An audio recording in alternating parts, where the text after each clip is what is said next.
हमनी के आज के संदेश के शीर्षक बा देहधारी परमेश्वर।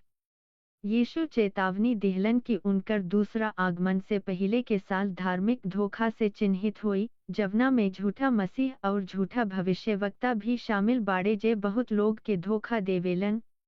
मत्ती अध्याय 24 पद 4 और 5 पद 11 और 23।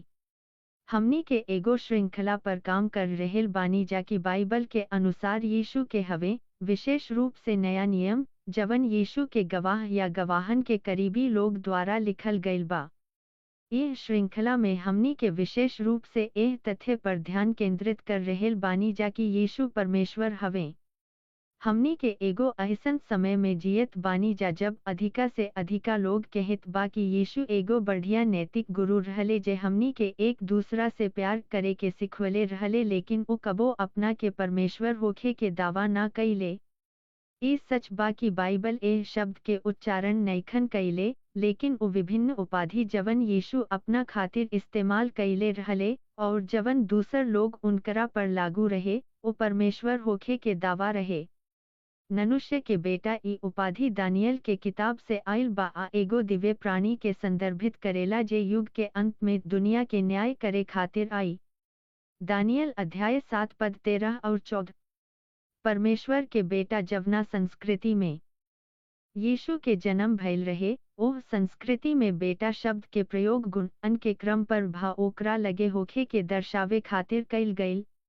यूहन्ना अध्याय 5 पद 17 और 18। मसीहा दानियल के किताब में परमेश्वर से आवे वाला आदमी के मसीह के रूप में संदर्भित कइल गइल बा। मसीह के मतलब अभिषिक्त से होला। मसीह हिब्रू शब्द के यूनानी रूप हवे। दानियल अध्याय 9 पद 24 और 26। हमनी के एगो अइसन समय में जी रहेल बानी जा जब कई गो मजबूत मसीही लोग के भी यीशु के साफ तस्वीर नइखे, जवना से उ लोग धोखा के शिकार हो जाला। उ लोग जानत बा कि यीशु परमेश्वर के बेटा हवे, लेकिन काहे कि उ लोग पूरा तरह से पक्का नइखे कि एकर मतलब का होला, उ लोग सोचेला कि बेटा शब्द के मतलब कवनो तरीका से परमेश्वर से कम होखल बा। अगर आज प्रेरित लोग यहाँ रहित तो उ लोग एह विचार से जरूर चौंकित। यीशु के साथे उनकर बातचीत के आधार पर उ लोग के विश्वास रहे कि उ मनुष्य देह में भगवान हवे और यह संदेश में हमनी के एह तथ्य के बारे में अधिक बात करे जा रहेल बानी जाकि यीशु भगवान अवतार हवे, कि उ मानव शरीर में भगवान रहले और बाड़े, जे भगवान होखला के बावजूद एगो आदमी बन गईले। एह संदेश के आगे बढ़ावे से पहले हम तनी बात करी कि हमनी के एह मुद्दा पर काहे बात कर रहेल बानी जा।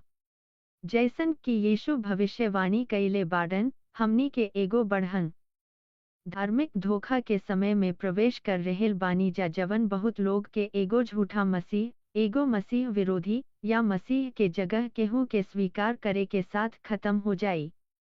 पिछला 20 से 30 साल से दुनिया के कई हिस्सा में मसीही लोग द्वारा सिद्धांत सिखावे पर जोर दिहल गइल बा, या मसीहियत के मौलिक सच्चाई, रोजमर्रा के जरूरत के पूरा करे आजीवन के समस्या से पीड़ित लोग के मदद करे पर जोर दिहल गइल बा। प्रेरक प्रवचन के माध्यम से जवन व्यावहारिक जीवन कौशल प्रदान करेला, कैसे आपन प्रार्थना के जवाब दिहल जाव, जीत के 3 कदम, सबसे बढ़िया जीवन के कैसे जिए के चाही, अपना परिवार के स्वस्थ कैसे राखल जाव, आदि। लेकिन मसीही लोग एह बारे में झूठा विचार के शिकार बाड़े कि यीशु के हवे और वे दुनिया में काहे अइले। कुछ पिछला संदेश के जवाब में कई लोग हमरा से पूछले बा कि का हम यीशु के बारे में नया प्रकाशन सिखा रहेल बानी। ना, हम असल में यीशु के पारंपरिक दृष्टिकोण सिखा रहेल बानी। ये तरीका प्रेरित लोग के ओर वापस ले जाला और झूठा शिक्षा के पहचान करे में मदद करेला। हम पिछला हफ्ता बतवले रहनी कि यीशु के गवाहन के मौत के बाद यीशु के परमेश्वर होखे के दावा के चुनौती पैदा होखे लागल। ये झूठा शिक्षा यीशु के ईश्वरीयता और मानव शरीर में उनकर परमेश्वर होखे के नकारत रहे। ये शिक्षान में कहल गइल बा, यीशु खाली मनुष्य रहे, मसीह सूली पर चढ़ा से पहले आपन प्राण छोड़ देले रहले, यीशु के कवनो ईश्वरीयता ना रहे, यीशु एगो विशेष रूप से धन्य भविष्य वक्ता रहले, यीशु के जन्म एगो इंसान पिता से भइल रहे, इत्यादि। जब प्रेरित यीशु के गवाह जिंदा रहले, तो उ लोग साफ साफ कहे में सक्षम रहले कि हमनी के यीशु के देखले अवुरी सुन्नी। यह उ अपना बारे में कहले रहले अवुरी यह हमनी के देखनी। उ जवन देखल आ सुनल ओकरा पर विश्वास करत रहले आ उ जानकारी के अपना शिक्षा आ लेखन का माध्यम से दूसरा के चहुपावत रहले। ओह समय अगर कवनो सवाल उठल कि यीशु के हवे या ओ का कइले, तो उ रहे प्रेरित लोग से पूछ सकत रहे। लेकिन जब प्रेरित लोग मर गईले तो अब ई संभव ना रहे। जैसे जैसे यीशु के ईश्वरीयता और उनकर परमेश्वर होखे के बारे में विभिन्न चुनौती पैदा भइल, चर्च के अगुवा, बिशप और नया नियम के प्रेरित लेखन और विश्वास के पंथ पर आधारित परंपरा जैसे कि नाइसीन और प्रेरित के पंथ एह मुद्दा के संबोधित करे के कोशिश कैलस के बारे में निश्चित बयान देला रहित। यीशु के व्यक्तित्व पर निश्चित बयान 451 में चाल्सीडन के परिषद में पेश कैल गई। यह भाग 1 बा। हमनी के सब एक आवाज से अपना प्रभु यीशु मसीह के एकमात्र बेटा के रूप में कबूल करेनी जा, एक ही समय में भगवान में पूरा आ मानवता में पूरा, सही मायने में भगवान आ सही मायने में आदमी। दू गो प्रकृति में स्वीकार कैल जाए खातिर, बिना भ्रम के, बिना बदलाव के, बिना विभाजन के, बिना अलगाव के। एक इकाई हाइपोस्टेसिस, ई ना कि मसीह दू गो व्यक्ति में बटल रहले। पंथ में सिद्धांत के घुसावे के अवधारणा प्रेरित लोग से आइल बा।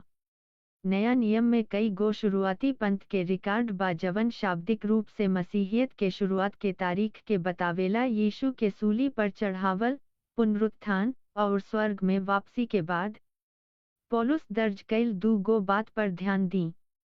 पहला कुरिन्थियों अध्याय 15 पद 3 और 4, काहे कि हम जवन मिलल बा उ तोहनी के देले बानी कि मसीह पवित्र शास्त्र के अनुसार हमनी के पाप खातिर मर गईले, कि उ दफन हो गईले, और तीसरा दिन उ पवित्र शास्त्र के अनुसार जिंदा भइले।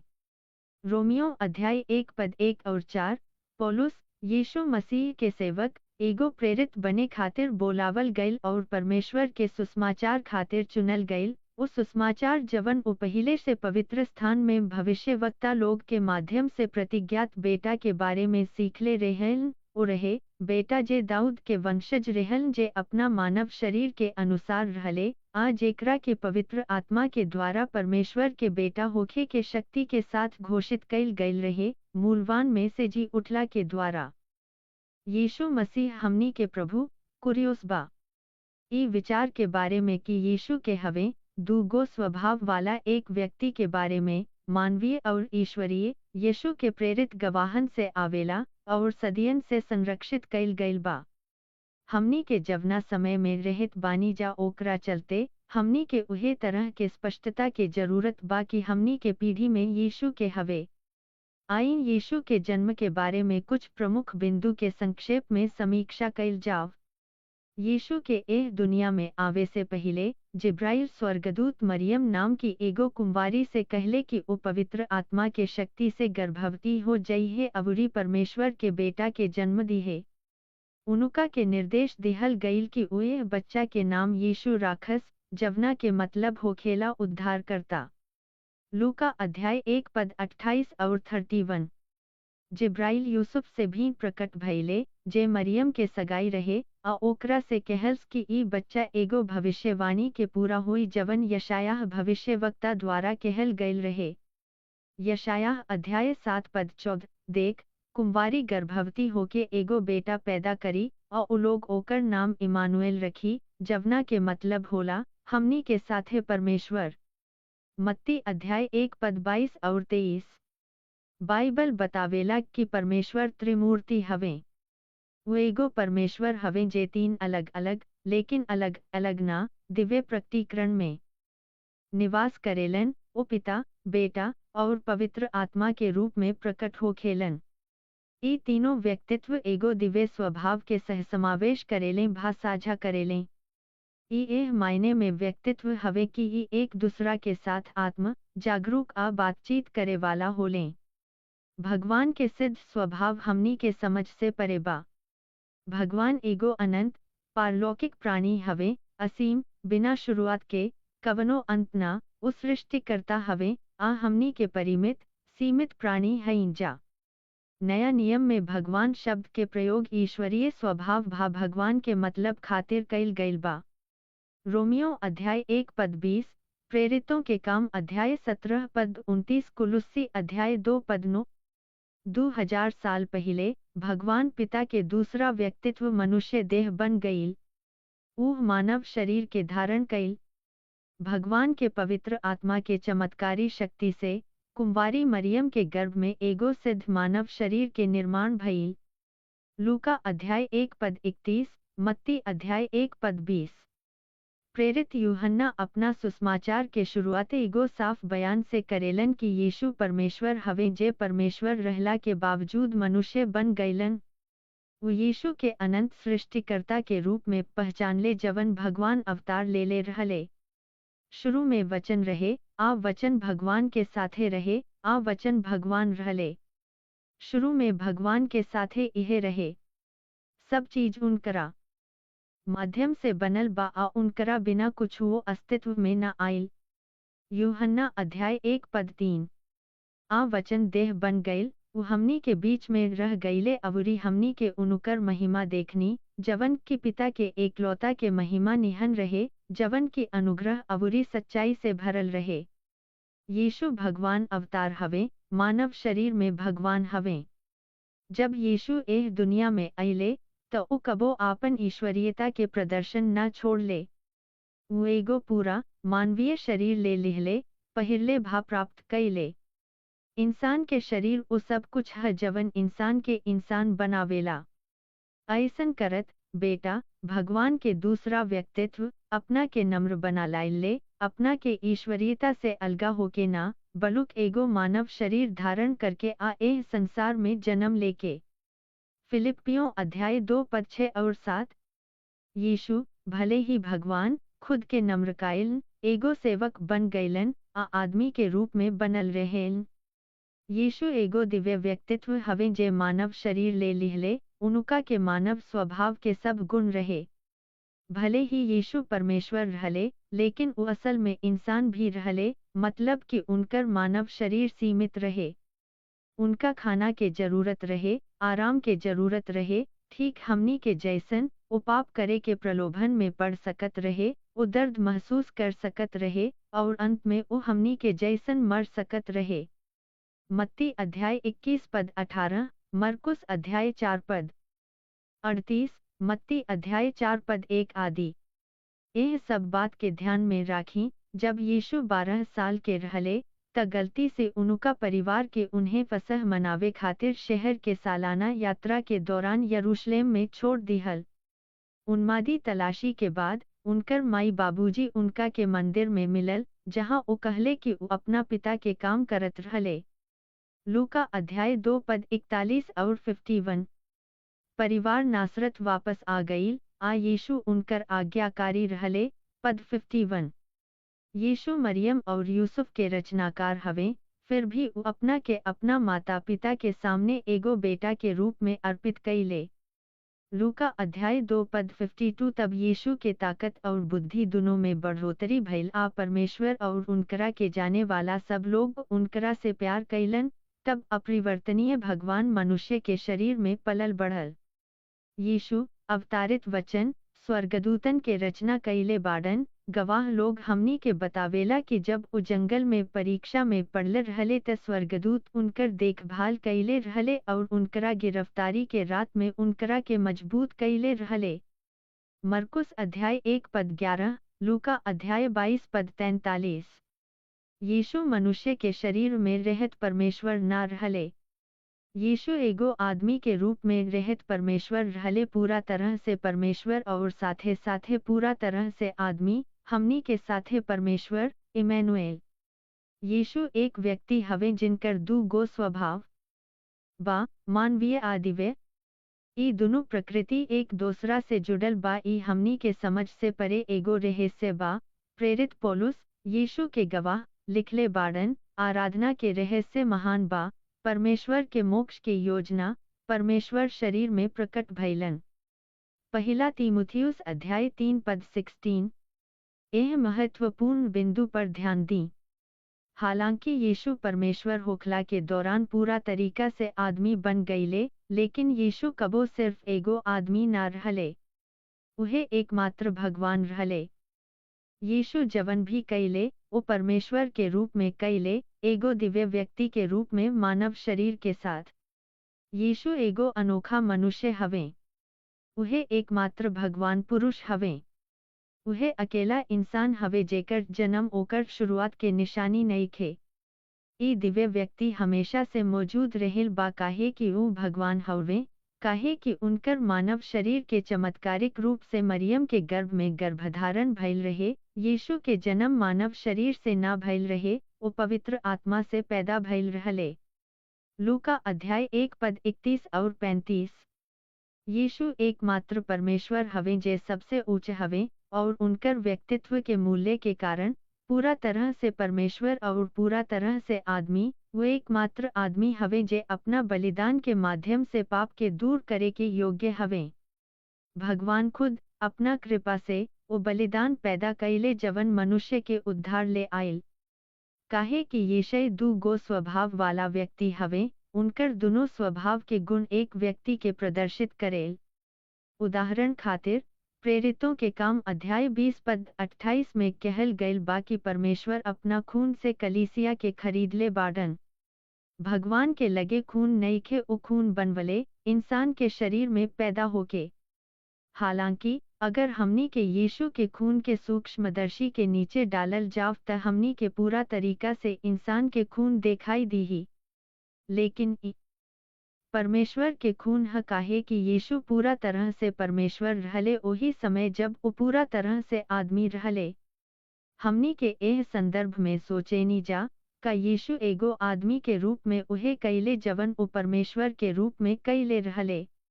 नया नियम के लेखक गवाह लोग के ऐसन ना लागल।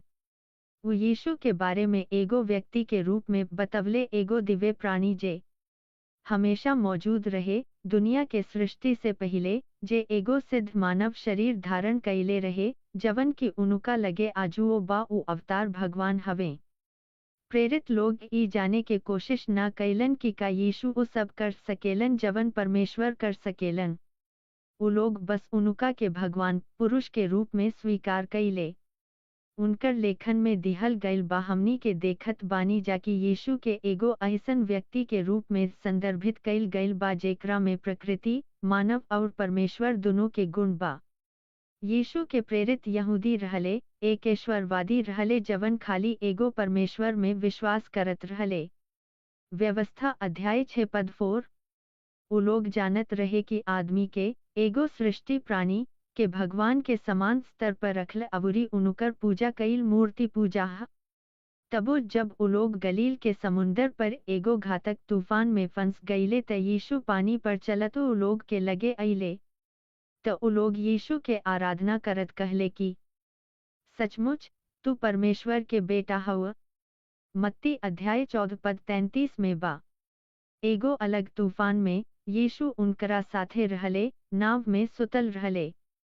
ऊ लोग ओकरा के जगवलस आ ऊ तूफान के शांत कर दिहलस, आ ऊ लोग डर से भर गईल आ आपस में कहेलस, ई केह कि हवा आ लहर भी ओकर बात मानेला। मरकुस अध्याय 4 पद 41। ई लोग शास्त्र से जानत रहले कि के परमेश्वर नींद ना आवेलन, भजन संहिता 121 पद 3 और 4। लेकिन इस सुतल आदमी वो काम कैलस जवन खाली परमेश्वर ही कर सकेला। मरकुस अध्याय 2 पद 1 और 12। जब यीशु सिखावत रहले त 4 आदमी एगो लकवाग्रस्त आदमी के एगो घर के छत से उतार दिहले। यीशु एह आदमी से कहले कि उनकर पाप माफ हो गईल बा। भीड़ में मौजूद धार्मिक नेता लोग एक दूसरा से कहले ईश निंदा ह, काहे कि सिर्फ भगवान ही पाप के माफ कर सकता रे। यशायाह अध्याय 43 पद 25, मीका अध्याय 7 पद 18। ई साबित करे खातिर कि उनकरा पाप माफ करे के अधिकार बा, यीशु ओह आदमी के ठीक कर दिहलन। वहाँ मौजूद सब लोग देख सकत रहे कि यीशु केवल एगो मनुष्य ना हवे।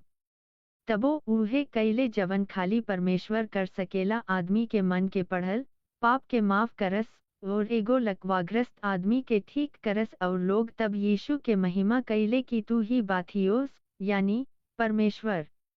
हम जानत बानी कि कुछ बिंदु हम जवन कह रहेल बानी ऊ बिल्कुल नया जानकारी जैसन लागत बा आ बहुते सवाल उठावत बा जवना पर अभी चर्चा करे के जरूरत बा, लेकिन ई खाली एह से बा कि हमनी के मौलिक मसीही सच्चाई सिद्धांत के शिक्षा और यीशु के व्यक्तित्व पर बहुत कम जोर देले बानी जा और यह बात पर स्पष्टता के कमी की वास्तव में के हवे।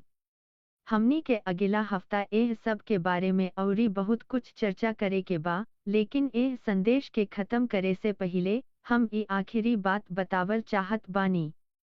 हाल के दशक में विश्वासियन के यीशु के काम करे पर बहुत ज्यादा जोर दिहल गईल बा, मतलब चमत्कार और चंगाई, और हमनी में से बहुत लोग सेवा में यीशु के बारे में ऐसन बात कहेला जवन बाइबल में नहीं खे। हमनी के कहत बानी जा कि एगो चमत्कार करे वाला परमेश्वर के शक्ति से केहू के भी ठीक कर सकेला, यीशु भी उहे कैले रहले तो ओ कवनो साधारण व्यक्ति से कैसे बेहतर बाड़े।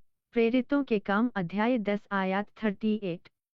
ई सच बा कि भगवान के शक्ति के बिना कवनो आदमी कवनो चमत्कार ना कर सकेला भा केहू के ठीक ना कर सकेला। हम अब मेडिकल साइंस के बात नहीं थी करत, आदमी के भगवान के शक्ति से ठीक होखे के चाहिए। लेकिन इहो सच बा कि यीशु के अपना मानवीय शरीर में रउवा या हमरा से ज्यादा ठीक करे के शक्ति रहे। यीशु कबो खाली एगो साधारण आदमी ना रहले बिना कवनो शक्ति के। यीशु के हमेशा ईश्वरीय शक्ति रहे, काहे कि ओ परमेश्वर रहले और बाड़े। यह एह सवाल भी बा, तब यीशु के पवित्र आत्मा के अभिषेक काहे करे के पड़ल? तो ऐसा है, देखी, यीशु के हर काम अपना बारे में पुरान नियम के भविष्यवाणी के पूरा करे खातिर रहे और मूसा के व्यवस्था के आवश्यकता के पूरा करे खातिर। यीशु के जन्म पहली सदी के यहूदी धर्म में भइल रहे, एगो ऐसन लोग के समूह जेकर जीवन व्यवस्था आ भविष्यवक्ता लोग पुरान नियम के आसपास संरचित रहे। जब यीशु बपतिस्मा लेवे खातिर यूहन्ना बपतिस्मा देवे वाला के पास अइले, त यूहन्ना ऐसन न कैल चाहत रहेन। यीशु जवाब दिहलन, ई काम करे के चाही, काहे कि हमनी के उ सब बात पूरा करे के चाही जो हमनी बारे में पवित्र शास्त्र बताइल बा। मत्ती अध्याय 3 पद 15। ई काहे सही रहे? यीशु भविष्यवक्ता, याजक और राजा के रूप में आपन सार्वजनिक सेवा शुरू करे वाला रहले। यहूदी परंपरा में आदमी के तीनों बिंदु पर शुद्ध करे के पड़े आ ओकरा के पवित्र करे भा तेल से अभिषेक करे के पड़े। तेल पवित्र आत्मा के प्रतीक है। परमेश्वर यूहन्ना से पहले ही से कहले रहले कि जब रउवा पवित्र आत्मा के कवनो आदमी पर उतरत देखब, त उहे आदमी हुई जेकरा खातिर रउवा के रास्ता तैयार करे के होई। यूहन्ना अध्याय 1 पद 12। का हमनी के चंगाई खातिर प्रार्थना न कर सकेनी जा? कर सकेला, काहे कि नया नियम हमनी के एक दूसरा खातिर प्रार्थना करे के कहेला ताकि हमनी के ठीक हो सकीले, और यीशु लोग के अपन समर्थ दिहलन और उनकरा के अपना नाम से बीमार लोग खातिर प्रार्थना करे के अधिकार दिहलन। याकूब अध्याय 5 पद 14 और 16, मत्ती अध्याय 10 पद 1, मरकुस अध्याय 16 पद 18। हमनी खातिर यीशु के सही तरीका से पहचानल बहुत जरूरी बा, ई हमनी के धोखा से बचावेला कि यीशु के हवे और वही दुनिया में काहे अइले। अगला हफ्ता मिलब। प्रभु रउआ सभे के आशीर्वाद देस। आमीन।